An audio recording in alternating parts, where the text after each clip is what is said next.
안녕하세요. 저는 조금 안 눌렀는데 여러분 자료실에 보시면 상하수도공학 핵심 예상 문제, 상하수도공학 핵심 예상 문제 200제 PDF 파일이 올라가 있을 거예요. 이제 오늘부터 이 문제를 풀 거예요. 이 문제를 조금씩 하나씩 풀어나갈 거예요. 그래서 이제 여러분 이번 겨울이 지나면 내년 봄부터 토목기사 시험을 볼 거거든요. 그래서 토목기사 시험에 조금 대비하는 차원에서 그 문제를 조금만 제가 풀어보도록 하겠습니다. 자, 저는 좀 보고 해야 되니까. 여러분 너무 힘들어 하실 필요 없어요. 이거 되게 쉽거든요. 그래서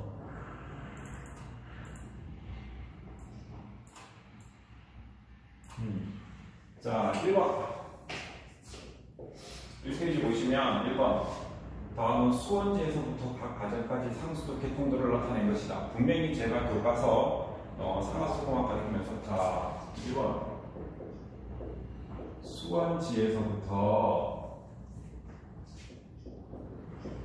가정까지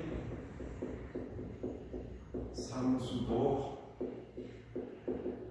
개통도. 이것은 말씀드렸죠. 맨 처음에 지금 수원, 경기도 수원 말고 수원에서 취수 해서 도수관 타죠. 도수관. 그 다음에 정수하죠. 물 깨끗하게 하는 건 정수. 그 다음에 송수하죠. 송수에서 어디까지 올려요? 배수지까지 물을 올리죠. 그 다음에 배수, 급수. 이게 2년에 한 번 정도 나와요. 시험 문제. 2년에 한 번 정도 나와요. 네, 그 답은 라 되겠습니다. 라. 그 다음에 다시 이게 200제니까 거의 요거대로 나와요. 이게 문제 등식으로 되어 있기 때문에. 자, 그 다음에 2번 마찬가지. 자, 2번 지표수를 수원으로 한 일반적인 상수도 급수 개통을 나타낸 것으로 옳은 것은 이라고 되어 있죠. 옳은 것은 이라고 되어 있죠. 자, 문제는 여기 보시면 2번 일반적인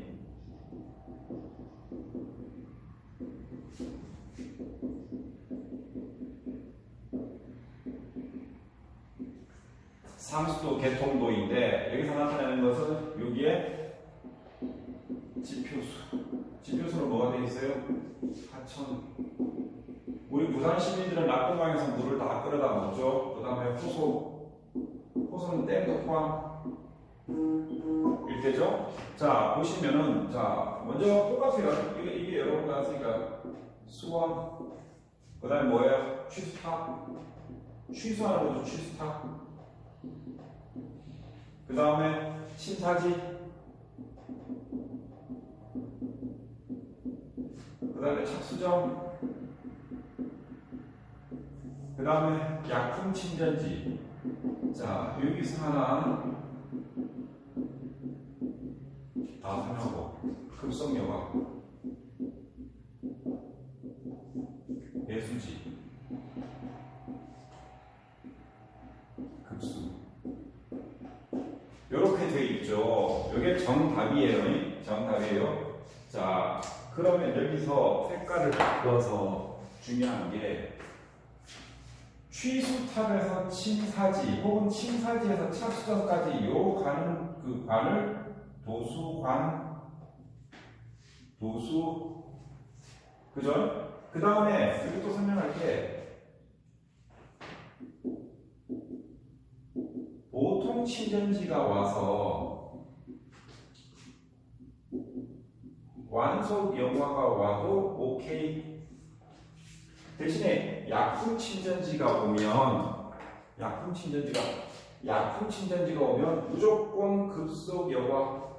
보통 침전지와 약품 침전지는 얘는 앞에다 정수약품을 타지만, 정수약품이라면 응집제를 타지만 보통 침전지에서는 약품을 타지가 않죠. 그러니까 보통 침전지는 완속 여과 쓰고 약품 침전지는 급속 여과 사용한다는 게 바로 문제의 관점이에요. 그죠? 여기 관점이에요. 그죠? 자, 그 다음에 급속 여과가 끝나서 정서 배수지까지 올라가는 요 관이 송수관 그죠? 자, 배수지에서 물이 내려갈 때 여기가 배수 혹은 급수관 이런 파이프로 연결되겠죠? 이렇게 됩니다. 그래서 1번, 2번이 이거 자주 나오네. 200개 선정하는 것 중에서 2개나 나왔으면 아주 자주 나오는 거예요. 그래서 이거 잊지 말고 여러분들이 기억해 주시기 바랍니다. 제가 수업을 하면서 이것은 중요해요라고 별표 치세요라고 얘기했던 것들은 대부분 잘 나와요. 이렇게. 자, 다음 3번 문제 읽어볼까요? 상수도에 대한 설명으로 옳지 않은 것은 송수는 정수되지 않는 물을 배수지까지 보내는 것을 의미한다. 자, 이건 또 정리해야지. 3번이에요. 자, 도수는 정수되지 않은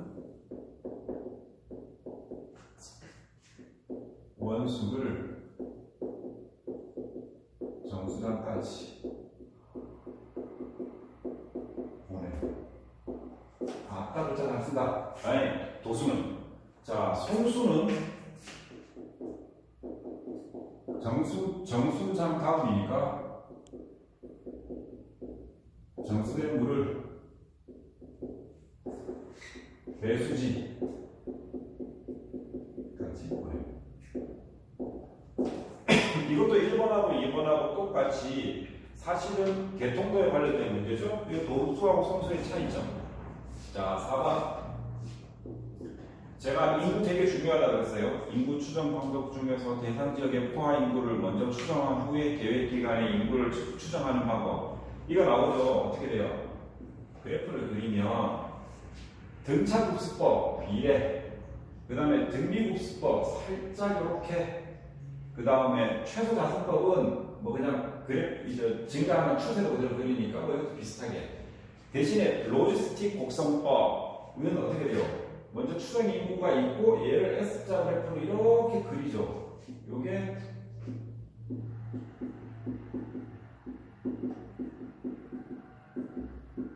사실 로지스틱은 이론적 추정법이죠. 그러니까 여기가 이미 포화 인구로 포화 인구 얘네들은 다 올라가. 얘는 포화 인구 개념이 없어요. 등차 급수법, 등비 급수법, 그다음에 최고 자수법은 그런 개념이 아니죠. 근데 로지스틱 쪽으로 그래프가 S자로 그려지면서 맨 끝에 포화되는 인구를 먼저 추정을 하고 나서 그 다음에 인구를 예측하는 법이기 때문에 로지스틱 추정법이 되겠습니다. 자, 5번. 별로 안 어렵죠. 그리고 제가 교과서 가르치면서 중요하다는 얘기들은 거의 다 했기 때문에 준비하는 별 문제가 없을 거예요. 자, 5번 보시면 1970년의 인구가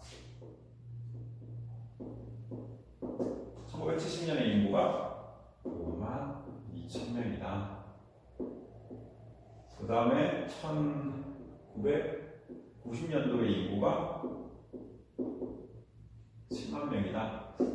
18,000명 늘었네요. 그죠? 18,000명, 그죠? 자, 이때 2010년도의 인구를 추정하면 뭐로?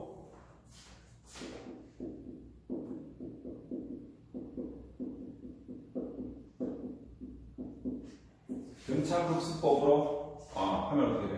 자, 난 기울기를 먼저 알고 싶어. 기울기. A는 어떻게 돼요? Y는 AX 플러스 B를 추정하는 거야. 자, 기울기를 먼저 알고 싶어. 자, 시간 여기서부터 여기까지 20년 흘렀네. 20년. 그럼 1년에 얼마씩 증가하는지를 계산을 해내면 되죠. 자, 그러면 7만 빼기 52,000 계산을 하면은 어떻게 돼요? A는 900명이죠. 그죠? 자, 그러면은 Y는 추정하고 싶은 놈의 P2010년도는 옛날 문제라서 지금 이거 2010년으로 하는데 그냥 문제 푸는 데는 그게 없으니까 그냥 계산해봅시다. 자, 7만에다가 곱하기 1990년에서부터 2010년이니까 20년 차이네. 20. 근데 맨 처음에 시작점이 있었죠, 그죠? 시작점이 어떻게 됐어요? 아, 20. 요거는 이렇게 분명히 내가 잘 보는데 기울기가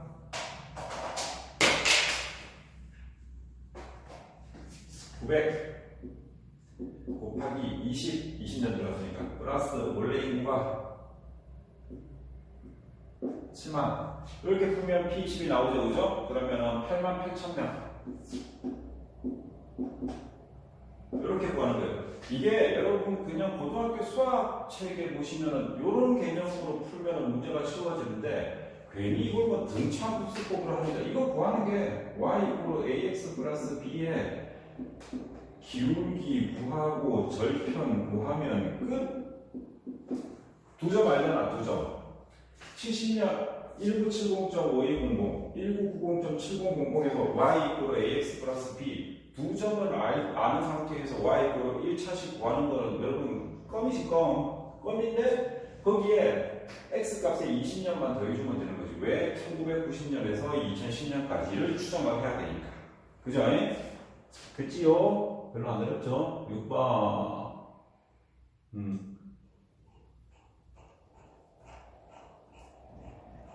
아차차, 죄송합니다. 6번. 인구 추정 문제는 꼭 나와요. 그래서 인구 추정 문제를 여러분들, 이거 저기 너무 우습게 보시면 안 돼. 왜 그러냐면, 이거 되게 쉽게 풀 수 있어서, 점수, 수능하는데 4점, 5점을 깔 수 있는데, 이거 막 계산을 미쳤다고 넘겨버리면 안 되죠. 6번. 자, 인구가 10년 전에 10만 명이었는데, 10년 전,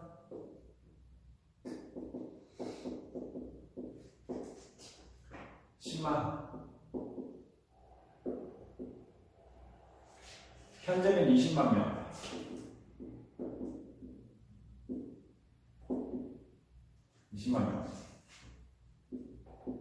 문제가 등비급수법으로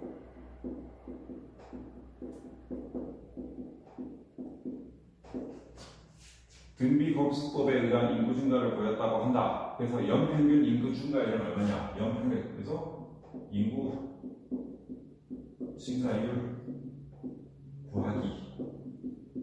그죠? 자, 우리 등비급수법은 복리라고 그랬죠. 복리, 그죠? 복리라고 그랬어요. 딱 보시면은 R은 증가율이니까 레이. 자, 증가율이 그래서 레이 비율 일반을 쓰는 거예요. 자, 원래 1-t분의 요거잖아, 요거. 그죠? 요거 -1 이래서 빼줘야 되니까. 그러면은 현재가 밑에 나오고, 그 10년 전이 밑에 나오고, 그 다음에 현재가 올라가면 요 방법이 되는 거죠.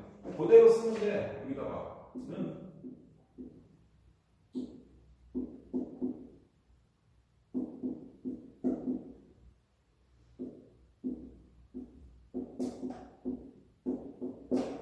자, 근데 여기 얼마 집어넣냐면 몇 년 차이 나요? 그리고 이게 t라고 써서 이게 타임이야. 근데 단위가 항상 2여로 나와요. 그죠? 이거 10 집어넣으면. 또 하나, 여러분 계산기를 쓸 때 이게 10분의 1승을 계산기로 누를 줄 알아야 돼요. 계산기 누를 줄 알아야 돼요. 이걸 못 풀어요, 이걸 못 풀어. 여러분들 핸드폰은 잘 쓰는데 공학용 계산기, 기사시험 칠 때 공학용 계산기 필요해요. 기사시험 볼 때 공학용 계산기 필요해요. 근데 잘 못 풀더라 이거지. 잘 못 풀더라. 여러분 핸드폰은 내가 사서 이거 에어 어떻게 까냐라고 물어보는데 여러분들은 계산기 풀면 그거 하면은 못 풀더라. 근데 여러분 디지털 교수님 그 핸드폰 가지고 풀면 안 돼요. 야, 핸드폰을 못 가지고 가는데 못 가지고 들어가. 자, 7번. 현재 인구가 10만 명. 현재 인구 문제 많이 나오죠. 많이 나온다는 말은 출제의 빈도수가 높다는 거예요. 현재 인구가 10만 명. 자, 발전 가능성이 있는 도시의 장래 급수량을 추론하기 위해서 인구 증가 현황을 조사하니 연평균 인구 증가율이 이건 뭐라고 했어 아까? R은 5%.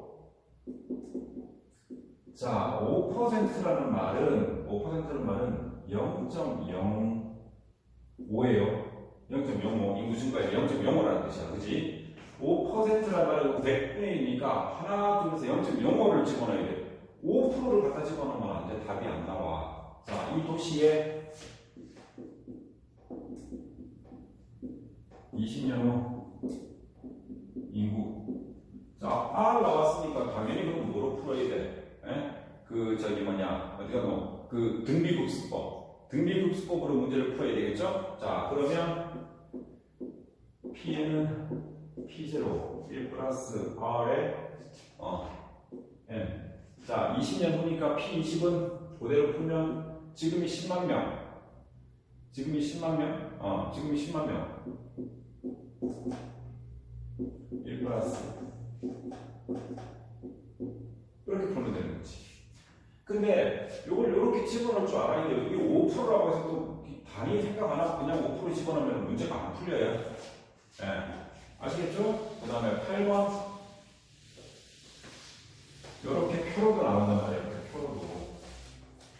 한 도시의 인구 자료가 다음 표와 같을 때 1995년도에 급수 인구를 등비 증가법을 이용해서 구하면 몇 명인가 라고 되어 있죠. 자, 이게 보시면 상관없는데 여기 표는 8번 1980년도에 그 다음에 1985년도에 그 다음에 1990년도에 인구 일명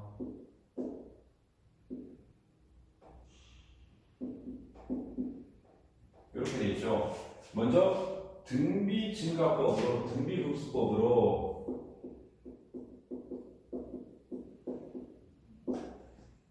1995년도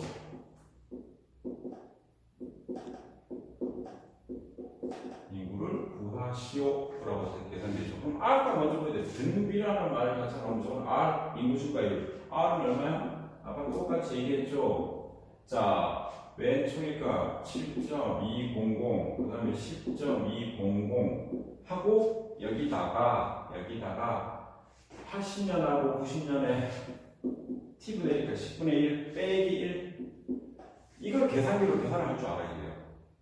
문제는 이건 알아. 근데 이걸 손으로 계산할 수 없잖아. 이걸 이렇게 하고 이걸 0.1로 표시해도 아무 문제가 없는데 계산기로 계산을 할 수가 있어야 돼요.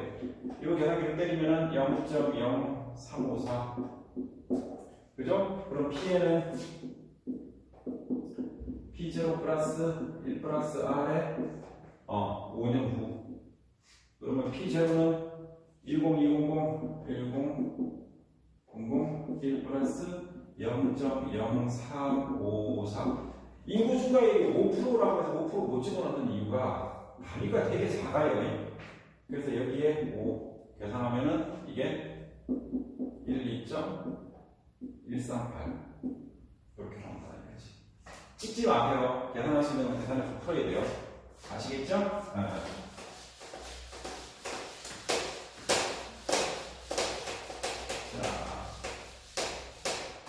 그 다음에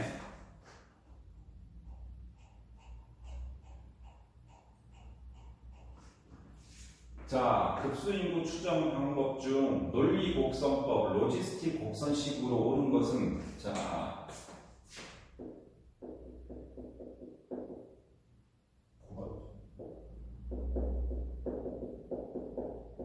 로지스틱 커브법은 자 여기서 중요한 거는 괜찮아요. 그냥 봐요. 만약에 이런 문제가 떨어지면 A-bx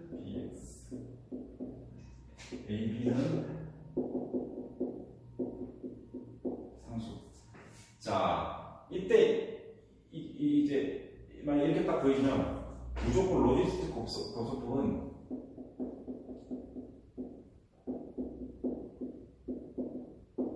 여러분 요거는 2.7이라고 쭉 나가는 거 있죠? 우리 자연 로그에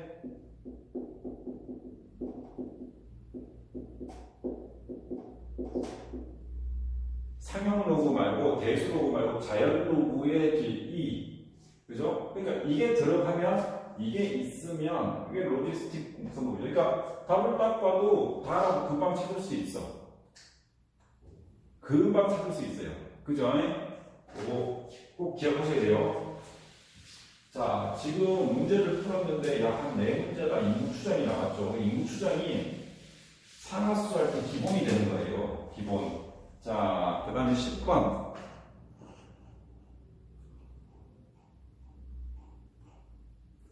다음 급수량에 관한 설명 중 옳지 않은 것은 이라고 되어 있죠. 급수량에 관한 것. 자, 이건 제가 풀어드렸는데, 그때 풀어드렸는데, 10번. 계획. 1위. 평균. 급수량은, 근데 이게 대도시야. 그죠? 소도시, 이때 급수량은, 잘 보세요. 계획. 1일. 최대 급수량 곱하기 이게 대도시죠. 높을수록 대도시예요. 0.5는 소도시 아니라 소도시 혹은 농촌 이렇게 되겠죠. 이게 옆에서 곱하는 게 크면 클수록 대도시, 작으면 작을수록 소도시 혹은 농촌으로 간다. 기억하셔야 돼요. 0.5는 너무 작아요. 0.5는 너무 작아. 자, 그 다음에 11번. 요 11번. 저거를 풀죠. 자, 어느 도시의 장래 인구 2010년의 인구 추정 결과 제가 왜 이 옛날 거를 보여드리냐 하면은 그것 문제 때문에 그래요. 그 책 지금 거를 복사해서 드리면 근데 문제가 거의 바뀌진 않아요. 연도는 바뀔 수 있지만. 근데 요즘 책으로 하면은 저거에 걸려. 내가 여러분 PDF 파일을 드릴 수가 없어요. 그거 특허권. 그 다음에 불법 제가 불법으로 그걸 한다고 해서 드릴 수가 없어. 그래서 옛날 문제인데 문제는 상하수는 그대로 가요. 그대로 가기 때문에 연도만 바뀌지 뭐 별 문제가 없어서 문제 푸시는 데라만 문제가 안 될 거예요. 자, 2010년에 옛날에서 인구 추정 결과 추산했는데 계획 1인 1일당 평균 급수량 1인 1일당 평균 급수량 이거 내가 뭐라 그랬어? L, P, C, D라 그랬죠? 리터 퍼 캐피탈 데이 한 사람이 하루 동안 쓰는 양 얼마라고? 380리터라고 얘기했다. 급수 보급률 98%. 자, 급수 보급률 내가 뭐라 그랬어요? 수돗물을 사용을 하고 그 다음에 수도값을 내는 거를 우리 급수 보급률, 수돗물을 사용. 그러니까 자기 집에서 우물을 파서 쓰는 사람은 급수 보급률에 들어가진 않아요. 자기 집에서 우물을 파서 쓰는 사람은 급수 보급률에 들어가지 않습니다. 할 때 380, 그 다음에 급수 보급률을 98%로 가져가면은 자, 계획 연도의 계획일의 평균 급수량은 얼마인가 다 곱하면 돼. 근데 문제는 얘는 0.98로 곱해줘야 돼. 98 그냥 계산하면 안 돼요. 그럼 어떻게 돼요? 바로 보면 이제 정수장의 사이즈, 정수장을 얼마만큼을 정수장을 지어야 되냐, 관 사이즈를 어떻게 해야 되냐 할 때 이거부터 해야 돼. 곱하기 380리터 곱하기 0.98 하면 되죠? 0.98. 근데 문제가 얘가 단위가 미터야. 근데 지금 보면은 문제가 미터 상승 퍼 데이로 나와 있죠? 자, 1000리터가 1m 상승이에요. 계산을 다 한 다음에 세 자리를 빼줘야 돼. 계산을 다 한 다음에 그러면 이게 어떻게 돼요? 원래 이걸 하면 0.38리터 나오는 거예요. 0.38리터. 얘가 0.38m 상승이라고. 이렇게. 이걸 그냥 집어넣어서 앞에 자리만 맞추면 되는데 요즘 문제가 그렇게 호락호락하게 나오진 않아요. 문제가 그렇게 호락호락하게 나오잖아요. 그죠? 자, 우리 11번까지 문제 풀었습니다. 그 다음 시간에 12번부터 문제 풀어볼게요. 별로 안 어렵죠? 잘 가르쳐서 그래, 잘 가르쳐서.